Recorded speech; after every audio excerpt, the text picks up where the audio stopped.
민사 전문 변호사입니다. 오늘은 최근 헌법재판소의 중요한 판결을 다뤄보려고 합니다.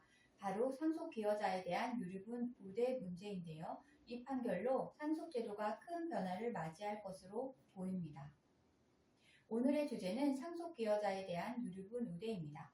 이 주제는 상속 문제로 고민하는 분들께 꼭 필요한 정보일 텐데요. 이번 헌법재판소의 판결을 통해 이 문제가 새롭게 조명되고 있습니다.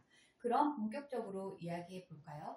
2024년 4월 25일 헌법재판소는 상속재산에 기여한 상속인이 유류분에서 우대받지 못하는 현행 법률에 대해 헌법 불합치 결정을 내렸습니다. 그동안 상속재산 형성에 크게 기여한 상속인들이 유류분에서 동일한 대우를 받는다는 것이 문제로 지적되어 왔는데요. 이번 판결을 통해 이 불합리한 구조가 바로잡힐 가능성이 커졌습니다. 예를 들어 볼게요. 어머니의 재산을 오랜 기간 관리하며 상속재산을 지켜온 자녀가 있다고 가정해 봅시다. 그런데 상속 과정에서 그동안 재산 관리에 전혀 기여하지 않은 형제들도 동일한 유류분을 주장하게 되면 열심히 관리했던 자녀 입장에서는 굉장히 억울할 수밖에 없겠죠. 바로 이런 사례들이 많은 분들에게 고민이 되고 있었습니다. 헌법재판소는 이 문제를 지적하면서 유류분 제도에도 상속기여도를 반영하는 것이 헌법적으로 맞다고 판결했습니다.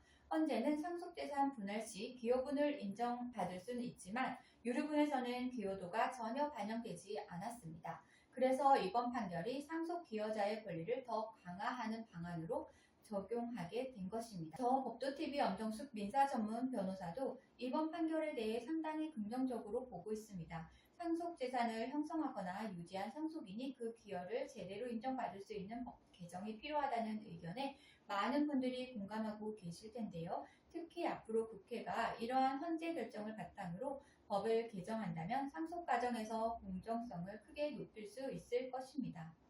또 이번 판결에서는 형제자매의 유류분권과 도덕적 결함이 있는 상속인의 유류분 문제도 다뤄졌습니다.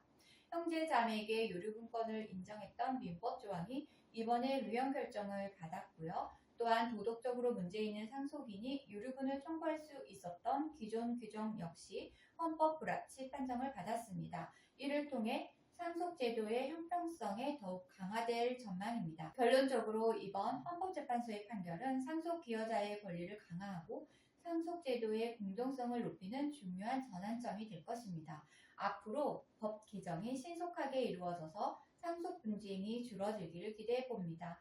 오늘 상속기여자에 대한 유류분 우대 문제에 대해 알아보았는데요. 상속 문제로 고민이 있으시다면 전문가의 조언을 받는 것이 중요합니다. 지금까지 법도TV 엄정숙 민사전문 변호사였습니다. 감사합니다. 오늘 주제와 관련된 문의사항이나 유류분 관련 문의사항이 있으신 분들은 홈페이지에 문의사항을 남겨주시면 이메일로 답변드리고 있는데요. 홈페이지는 네이버에서 법도유류분 소송센터를 검색하시면 쉽게 찾으실 수 있습니다. 홈페이지에 접속하시면 상단 우측에 유류분 상담 메뉴가 보이실 텐데요.